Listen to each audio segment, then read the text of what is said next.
This is your one and only Firespark81 with your daily dose of video goodness. And today we are doing a spotlight on environmental safety. So let's get to it. First things first, you are going to need a wiring station. Everything you gotta craft for this mod is crafted inside the wiring station.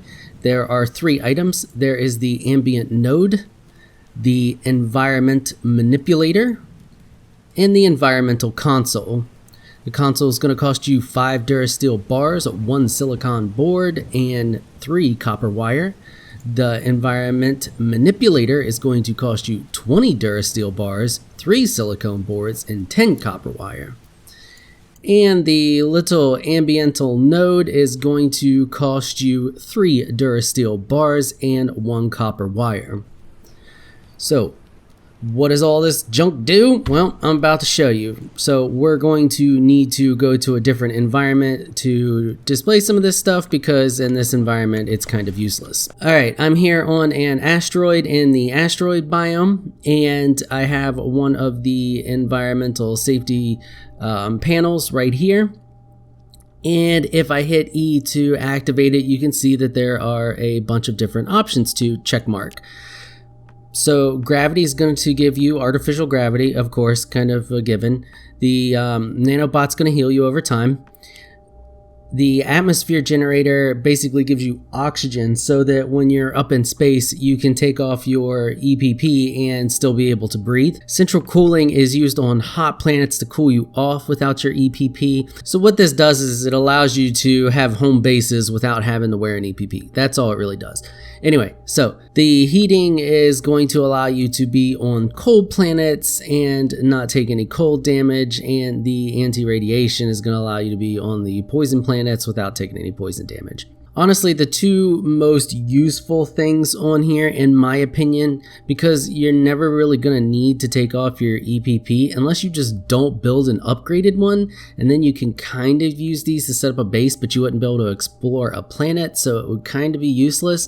The most useful ones are going to be the nanobot cloud, which is going to give you a healing buff, and the artificial gravity, which gives you gravity so you don't float so high when you jump. Let's take a look at those real quick, and there's some other things that I need to show you that go along with that. As you see right here, we have the regeneration buff because we have the nano cloud activated. That gives us that. We also have artificial gravity, so this is me jumping in artificial gravity. If we go outside, you could see that the artificial gravity turns off and we get that nice high jump that we get normally when we're in space. Back inside and it's working again.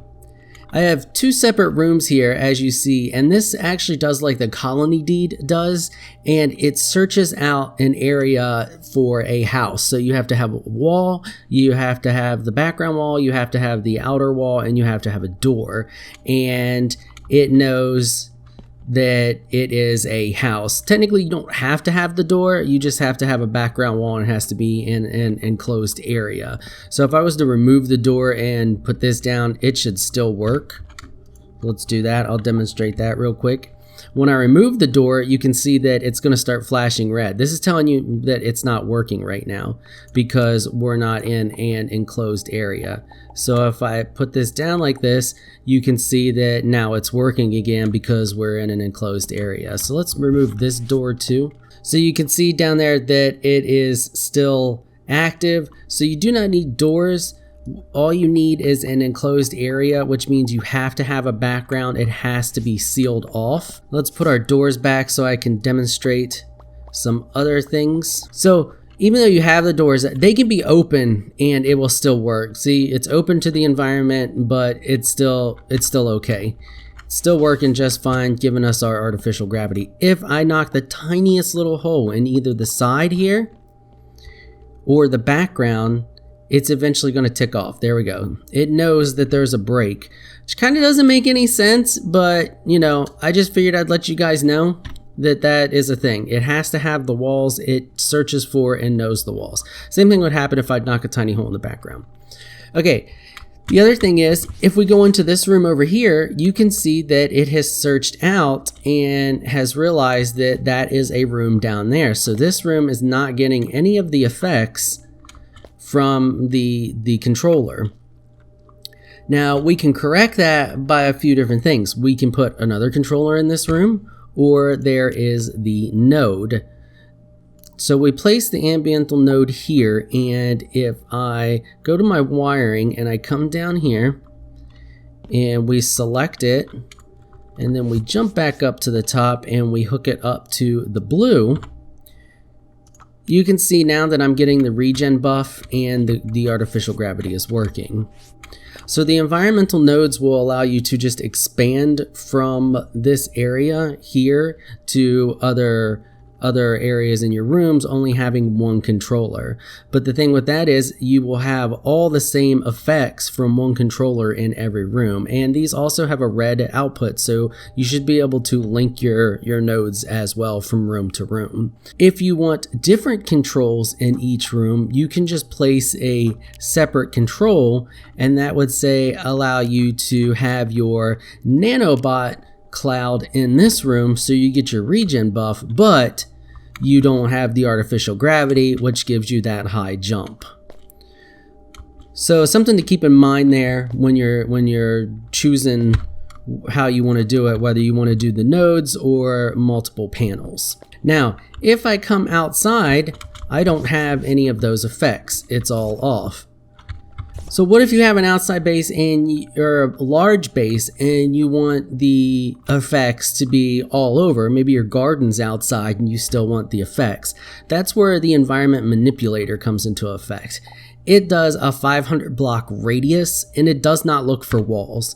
So we kick everything on here and I'm outside now. You can see that I'm still getting the regen buff. And just to verify all of this, what I'm going to do is I'm going to come in here and we're going to pick that up. Now that we're up here, you can see that we're still getting the gravity and we are still getting the regen. And like I said, it's a 500 block radius, so it's a pretty good size. And you could just make multiple of these and actually have these all over your base. And they just look for the block radius and not walls. So you see we're inside here and we're still getting those effects. And I can even take my EPP off and I don't have any problems breathing. But if I was to pick that up, it's immediately going to pop up and tell me that I'm going to suffocate.